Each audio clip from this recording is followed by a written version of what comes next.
નમસ્કાર દર્શક મિત્રો, સાવરકુંડલાની રફતારમાં આપનું સ્વાગત છે।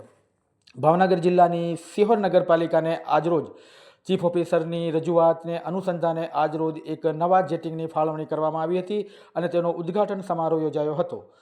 સિહોર નગરપાલિકા ખાતે આ નવા જેટિંગની ફાળવણી કરવામાં આવતા લોકોમાં હર્ષો ઉલ્લાસ જોવા મળી રહ્યો છે, કારણ કે છેલ્લા ઘણા સમયથી ગટરની બાબતોના પ્રશ્ને વારંવાર ફરિયાદો આવતી હોય અને આ બાબતને લઈ ચીફ ઓફિસર શ્રી દ્વારા આ સમગ્ર બાબતે રાજ્ય સરકારમાં રજૂઆત કરી અને આ સમગ્ર મુશ્કેલીઓથી વાકેફ કરવામાં આવેલ તેને અનુસંધાને આજરોજ સિહોર નગરપાલિકાને આ નવા જેટિંગ મશીનની ફાળવણી કરવામાં આવેલ। આ પ્રસંગે નગરપાલિકાના પ્રમુખ શ્રી જાગૃતિબેન રાઠોડ, નગરપાલિકાના મુખ્ય અધિકારી શ્રી વિશાલભાઈ શુક્લ, કારોબારી ચેરમેન શ્રી અલ્પેશભાઈ ત્રિવેદી, આરોગ્ય સમિતિના ચેરમેન સુભાષભાઈ રાઠોડ તેમજ નગરપાલિકા વિભાગના સેનિટેશન વિભાગના તમામ કર્મચારીઓ અને સુપરવાઇઝરો ઉપસ્થિત રહ્યા હતા।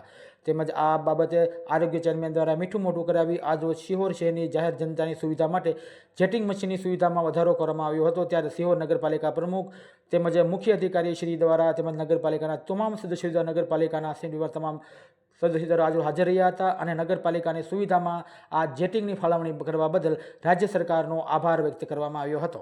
Bureau report, Savarkundla રફતાર, Sattar Metar, Sihor.